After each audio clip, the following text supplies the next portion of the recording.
दोस्तों स्वागत है आपका मेरे YouTube चैनल इंग्लिश बाबू पर। और आज मैं फिर हाजिर हूँ आपके साथ एक नई स्टोरी लेकर। और दोस्तों आज जो स्टोरी मैं आपके लिए लेकर आया हूँ ये एक मॉरल स्टोरी है। बहुत ही प्यारी अच्छी कहानी है, बहुत ही अच्छे मॉरल के साथ। और उसके अलावा दोस्तों आज की इस स्टोरी में आपको कुछ नए इंग्लिश के वर्ड मीनिंग सीखने को मिलेंगे, उनकी करेक्ट प्रोनाउंसिएशन के बारे में पता चलेगा और हमेशा की तरह जो इसका ग्रामर का पार्ट है उसे बिल्कुल डिटेल में कवर करेंगे, तो एक एक स्ट्रक्चर को आप बड़ी आसानी से सीख पाएंगे। तो चलिए दोस्तों आज की इस कहानी को हम शुरू करते हैं और सबसे पहले कहानी का टाइटल देखते हैं। कहानी का टाइटल है the prince and the seedling. दोस्तों सीडलिंग का मतलब होता है पौधा, छोटे पौधे को सीडलिंग कहा जाता है। राजकुमार और पौधा।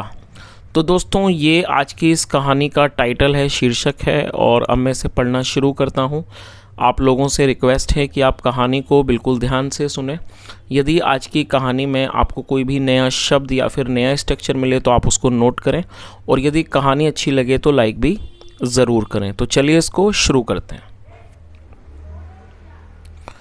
Once there was a king whose son was very ill-tempered and bad-mannered। क्या मतलब हुआ दोस्तों? ये जो वाक्य है ये एक सिंपल पास्ट का वाक्य है। सिंपल पास्ट का मतलब होता है जब हम पास्ट में कोई ऐसा वाक्य बनाएं जहां वॉज या वर का इस्तेमाल हेल्पिंग वर्ब के रूप में किया जाता है, साथ में नाउन या एडजेक्टिव को लेकर वाक्य बनाया जाता है।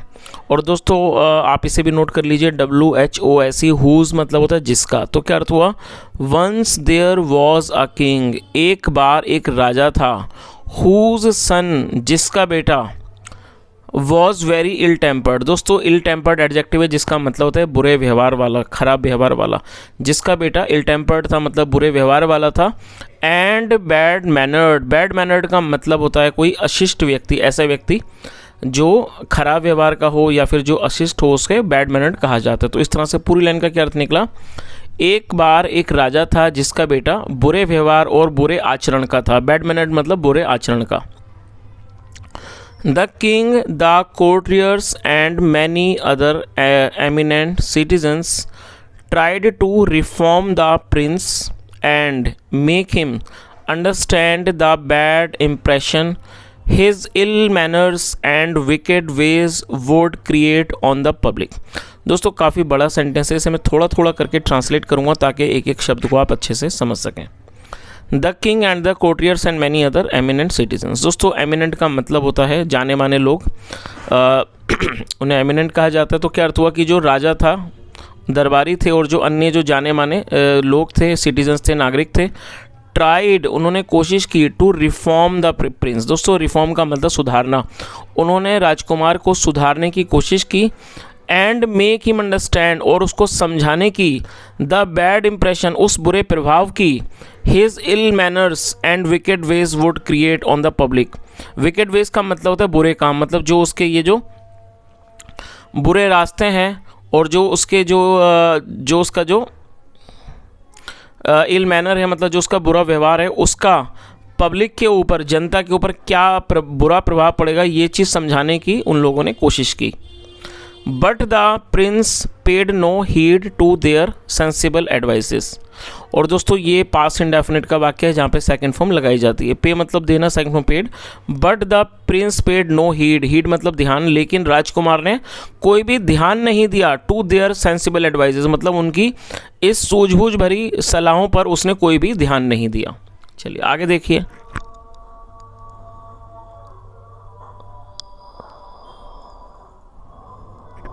One day the king saw a sage walking in front of the palace। दोस्तों सेज का मतलब होता है साधु, और ये जो वाक्य है ये पास्ट इंडेफिनिट का अफर्मेटिव वाक्य है जहाँ सेकंड फॉर्म लगाई जाती है। सी मतलब देखना, second form saw. One day, एक दिन, the king saw a sage, ए राजा ने एक साधु को देखा, walking in front of the palace, महल के सामने टहलते हुए उन्होंने एक साधु को देखा। He had an alms bowl in his hand. Bowl का मतलब कटोरा और दोस्तों आर्म्स का मतलब भिक्षा, भिक्षा मांगने वाला कटोरा, तो उसे आर्म्स बाउल कहा जाता है। तो क्या अर्थ हुआ? He had an alms bowl in his hand, उनके हाथ में एक भिक्षा मांगने का कटोरा था। The king saw his glowing face with radiance and was very much impressed with the way the sage was walking. और दोस्तों ये जो वाक्य है ये भी पास्ट इंडेफिनिट का वाक्य है जहाँ सेकंड फॉर्म लगाई जाती है। और ग्लोइंग का मतलब चमकता हुआ। The king saw his glowing face with radiance, radiance का मतलब होता है चमक, आप इसे नोट कर लीजिए, नाउन है।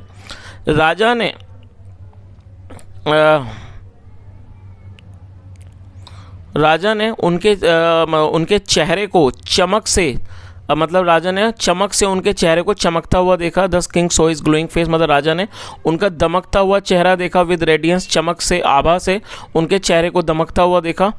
And was very much impressed, और वो बहुत ज़्यादा प्रभावित हुआ। With the way the sage was walking, और जिस तरीके से वो जो साधु थे चल रहे थे, इस चीज़ से जो राजा था वो बहुत ज़्यादा प्रभावित हुआ। His gait suggested that the sage was full of confidence, और जो उनका ये गेट था मतलब जो उनका ये जो ठाट बाट था, सजेस्टेड, उस चीज़ ने इस चीज़ को, और दोस्तों आप इस वर्ड को नोट कर लीजिए, GAIT, गेट का मतलब होता है किसी की चाल या फिर गति। तो क्या अर्थ हुआ? हिज गेट, और वो जो उनकी जो चाल थी, सजेस्टेड, उस मतलब उससे ये सुझाव आया, मतलब वो ये दिखा रहा था that the sage was full of confidence, कि जो साधु हैं वो पूरी तरह से आत्मविश्वास से भरे हुए हैं। एंड डिवाइन नॉलेज, और साथ में दैवीय नॉलेज से, दैवीय ज्ञान से वो पूरी तरह से भरे हुए हैं।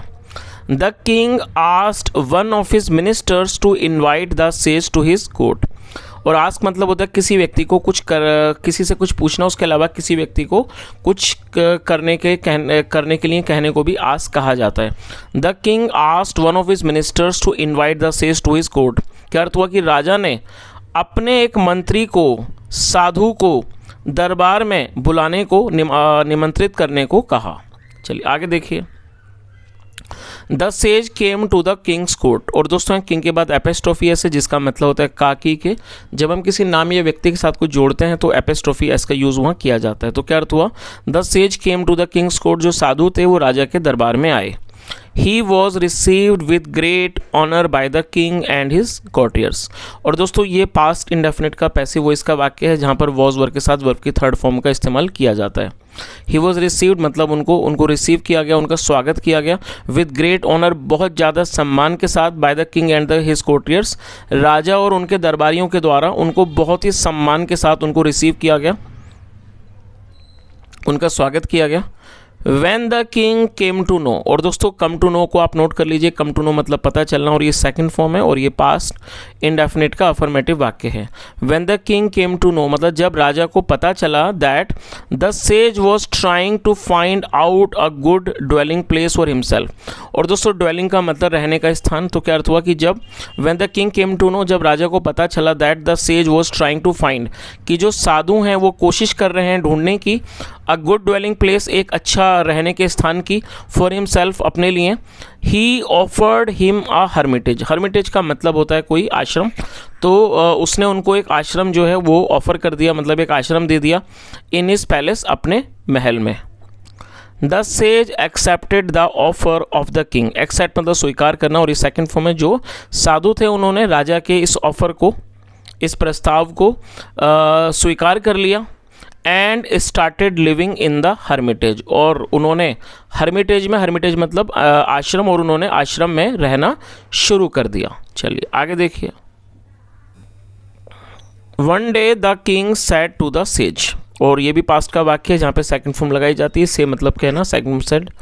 One day the king said to the sage, एक दिन राजा ने साधु से कहा, you would have probably come to know by now, तो उन्होंने क्या कहा? You would have probably come to know by now, मतलब अब तक आपको पता चल चुका होगा that my son is very ill tempered, कि जो मेरा बेटा है वो बहुत ज़्यादा इल टेम्पर्ड है, मतलब बहुत बुरे व्यवहार वाला है, एंड बैड मैनर्ड, और बुरे आचरण का है। तो जो राजा साहब थे उन्होंने साधु से क्या कहा, साधु जी से, कि अब तक आपको पता चल चुका होगा कि जो मेरा बेटा है वो बुरे व्यवहार का और बुरे आचरण का है। The people of my kingdom call him an unworthy Prince. और दोस्तों अनवर्दी का मतलब होता है ऐसा व्यक्ति जो अयोग्य हो, और ये एडजेक्टिव आप इसे नोट कर लीजिए। तो जो आगे उन्होंने राजा साहब ने क्या कहा कि जो लोग हैं मेरे राज्य के, the people of my kingdom, मतलब जो लोग हैं मेरे राज्य के, call him an unworthy Prince, वो उसे एक अयोग्य राजकुमार बुलाते हैं, अयोग्य राजकुमार बोलते हैं। They don't want him to succeed me as a king, और वे नहीं चाहते हैं कि वो मेरे बाद, सक्सीड मतलब किसी का स्थान लेना, कि वो मेरे बाद राजा का स्थान ले। आई रिक्वेस्ट यू, मैं आपसे अनुरोध करता हूँ, काइंडली कृपया करके, to teach the prince to mend his ways, और मैं आपसे अनुरोध करता हूँ कि आप to teach the prince to mend his ways, mend मतलब सुधारना, कि आप राजकुमार को सिखाएं कि वो अपने आप को सुधारे। Then the king discussed other matters of his kingdom with the sage. Discuss मतलब चर्चा करना किसी बात पर, सेकंड फॉर्म डिस्कस्ड होती है। फिर राजा ने मतलब जो उनके राज्य के जो अलग अलग मामले थे उसके बारे में उन्होंने चर्चा की विद द सेज, साधु के साथ। एंड लेफ्ट हिज सन, और अपने बेटे को छोड़ दिया। लीव मतलब छोड़ना, सेकंड फॉर्म लेफ्ट, और उन्होंने अपने बेटे को छोड़ दिया। अंडर हिज डायरेक्ट केयर मतलब उनकी सीधे उनके केयर में उन्होंने अपने बेटे को छोड़ दिया। एंड गाइडेंस मतलब उनके मार्गदर्शन में, साधु जी के मार्गदर्शन में उन्होंने अपने बेटे को छोड़ दिया। विद ए कॉन्फिडेंस, उस आत्मविश्वास से, that the sage will definitely ameliorate the prince and bring a positive reform in him, कि वो जो साधु हैं वो पूरे निश्चित रूप से एमिलियरेट द प्रिंस, वो राजकुमार को सुधारेंगे, and bring a positive reform in him, और उसके अंदर एक सकारात्मक एक सुधार उसमें लेके आएंगे। चलिए आगे देखिए।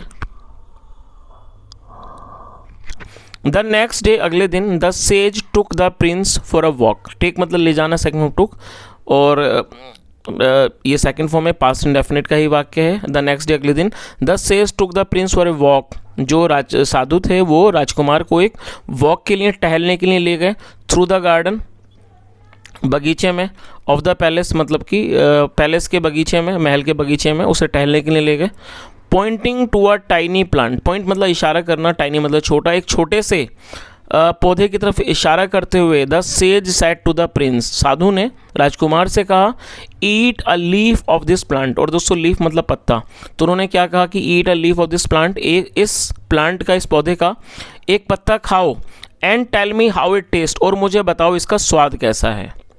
The moment the prince tasted the leaf, और जैसे ही प्रिंस ने, राजकुमार ने उस पत्ते को उसको चखा, he immediately spat it on the ground. और दोस्तों स्पिट मतलब थूकना, और आप इसे नोट कर लीजिए, सेकंड फॉर्म है और ये पास्ट इंडेफिनिट का ही वाक्य है। तो इस तरह से पूरी लाइन का क्या अर्थ निकला, the moment the prince tested it the leaf, he immediately spat it on the ground, मतलब जैसे ही, जिस क्षण राजकुमार ने उस पत्ते को चखा, उसने तुरंत उसे ज़मीन पर थूक दिया। It seems to be a poisonous seedling, ऐसा प्रतीत होता है कि ये कोई जहरीला पौधा है। If it is allowed to grow into, यदि इसे, if it is allowed to grow into a big tree, यदि इसे अनुमति दी जाती है to grow into a big tree, एक बड़ा पेड़ बनने में, it may prove dangerous for the health of many people, ये शायद it may prove dangerous, prove मतलब साबित होना, ये शायद खतरनाक साबित होगा for the health of many people, कई लोगों के स्वास्थ्य के लिए क्या है, ये हानिकारक साबित होगा, मतलब खतरनाक साबित होगा। The prince pulled the tiny plant out of the ground and tore it to pieces. और दोस्तों टीयर मतलब फाड़ना, सेकंड फ्रॉम टोर, तो क्या हुआ, the prince pulled the tiny plant out of the ground, राजकुमार ने उस छोटे से पौधे को ज़मीन से उखाड़ दिया, खींच लिया। And tore it to pieces, और उसको मतलब कि उसको टुकड़ों में फाड़ दिया, मतलब उसके फाड़ के उसने टुकड़े कर दिए। Then the sage picked up the टॉन्ड एंड म्यूटिलेटेड प्लांट, म्यूटिलेटेड मतलब कटा फटा, उसके बाद जो साधु थे उन्होंने उस फटे हुए और ये जो टुकड़े हुआ मतलब कि खंडित जो पौधा था, प्लांट था, उसे उठाया। And said to the prince, और राजकुमार से कहा, as you have reacted in the case of this plant, और जैसा आपने रिएक्ट किया है, प्रतिक्रिया की है in the case of this plant, इस प्लांट को, इस पौधे को लेकर, the people of your kingdom, जो लोग हैं आपके राज्य के, may one day react in the same manner, शायद वो भी इसी तरीके से प्रतिक्रिया करें विद यू, आपके साथ। बिकॉज, क्योंकि दे थिंक, क्योंकि उन्हें लगता है, you are a wicked prince, आप एक विकेट मतलब एक धूर्त राजकुमार हो।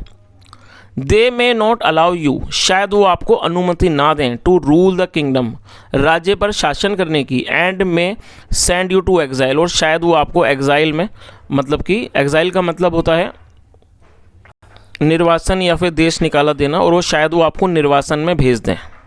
So it is much better, तो ये अच्छा होगा, that you mind your ways, और आप अपने तरीक़ों को सुधारो, अपने आप को सुधारो, to create a feeling of mercy, एक अच्छी मतलब एक दया की भावना पैदा करने के लिए, कंपैशन, ममता की, and kind heartedness all around, और हर तरफ एक काइंड हार्टेडनेस की, मतलब कि दयालुता की।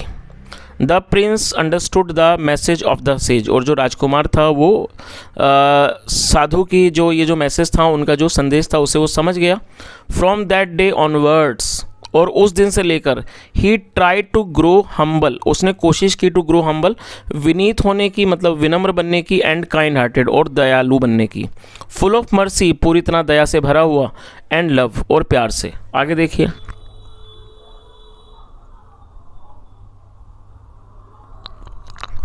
The king was pleased and extremely happy to see such a big change in his son, और जो राजा था वो इतना बड़ा अपने बेटे में इतना बड़ा बदलाव देख के बहुत ज़्यादा खुश, एक्सट्रीमली मतलब अत्यंत वो खुश हुआ, और बहुत ज़्यादा वो खुश था, और बहुत ज़्यादा वो प्रसन्न था।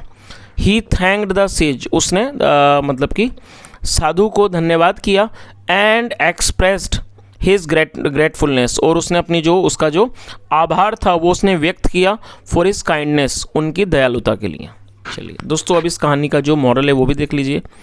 Bad temperament does not win the hearts of people, और दोस्तों बैड टेम्परामेंट का मतलब होता है बुरा व्यवहार, जो या बुरा स्वभाव, जो बुरा स्वभाव होता है, does not win the hearts of people, वो लोगों के दिलों को नहीं जीतता है। और दोस्तों ये जो कहानी का मॉरल है बहुत ही अच्छा मॉरल है, मैं समझता हूँ बहुत सीखने वाला है, क्योंकि जैसा इस कहानी में देखा गया है, और ये जो कहानी थी, इस कहानी के अंदर यही बताया गया है कि जो राजकुमार था, जिसका बुरा आचरण था और उसका जो बुरा कठोर व्यवहार था, जिसी के कारण जो लोग थे, मतलब कि जो राज्य के लोग थे वो उसे पसंद नहीं करते थे, और जो राजा था वो इसी बात से चिंतित था कि मतलब कि लोग मेरे बेटे को पसंद नहीं करते राजा के रूप में, और यही कारण था कि उसने साधु जी को मतलब अपने पास रखा ताकि वो उसके बेटे में एक अच्छा सुधार ला सकें। और जो साधु जी थे उन्होंने अपनी कोशिशों से उस बच्चे को समझाया, और वो जो बच्चा था वो इस बात को समझ गया कि बुरे व्यवहार से लोगों का दिल नहीं जीता जा सकता।